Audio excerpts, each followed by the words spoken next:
Why your salary never feels like enough. Have you ever received your salary, felt good for maybe 1 or 2 days, and then suddenly wondered, where did all my money go?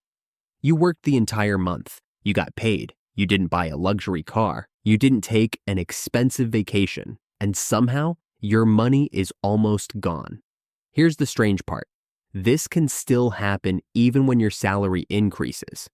You earn more. You spend more. And after a few months, you feel almost exactly the same as before. So why does your salary never feel like enough? The answer is not simply because everything is expensive. There are a few hidden forces working against your money. And near the end of this video, I'll give you a simple step-by-step system you can use every payday to understand exactly where your money is going and how to finally start keeping more of it. Welcome to Behind the Money, the channel where we explain how money, businesses, marketing, and financial systems work in the real world. If you've ever wondered what really happens behind your salary, your purchases, and the companies trying to get your money, you're in the right place. Now, let's start with the first reason your salary disappears so quickly. Your salary is not really your salary. Imagine you earn $2,000 a month. When you hear $2,000, your brain may think, I have $2,000 to spend. But you don't. Before you buy anything you want, part of that money already belongs to someone else. Rent, electricity, internet, transportation, food, phone bill, subscriptions, debt, maybe insurance. And many of these expenses happen automatically. So instead of thinking, I make $2,000, a better question is, how much of my salary is actually mine after my basic expenses? Because earning $2,000 and having $500 available after expenses is very different from having $2,000 available. That sounds obvious, but psychologically, we often think about income instead of disposable income, and companies know this. That brings us to the second problem. Small expenses don't feel dangerous. Imagine spending $5 today. It doesn't feel like much. Another $8 tomorrow. Still nothing serious. $12 on food. $10 on an app. $6 on coffee. $20 on something you saw online. None of these purchases feel big enough to become a problem, but money doesn't care how small a purchase feels. $10 spent 15 times is still $150. And this is one of the reasons companies love small monthly payments. Imagine a company saying, give us $240 right now. You might hesitate, but if they say only $20 per month, suddenly it feels affordable. This is why subscriptions are such a powerful business model. Netflix, Spotify, cloud storage, software, gym memberships, premium apps, streaming platforms. Individually, they seem cheap. Together, they can quietly consume a large part of your monthly income. But there is an even bigger trap, and this one becomes more dangerous when your salary goes UP. Lifestyle inflation. Let's say you make $1,500 per month. You learn to live with that income. Later, you get promoted. Now you make $2,000. You might think, great, now I can save the extra $500. But something interesting often happens. You start eating out more. You buy better clothes. You upgrade your phone. Maybe you choose a more expensive apartment. You start taking Uber instead of public transportation. Your income increased. But so did your lifestyle. After some time, the new salary becomes normal. And suddenly $2,000 feels just as limited as $1,500 used to feel. This is called lifestyle inflation, and it's one of the biggest reasons people can earn more money without becoming wealthier. More income does not automatically create more wealth. The gap between what you earn and what you spend does. And there is another psychological reason your salary never feels enough. Your brain adapts incredibly fast. Think about something you really wanted.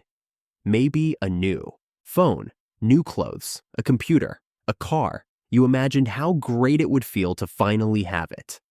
Then you bought it. For a few days or weeks, it felt amazing.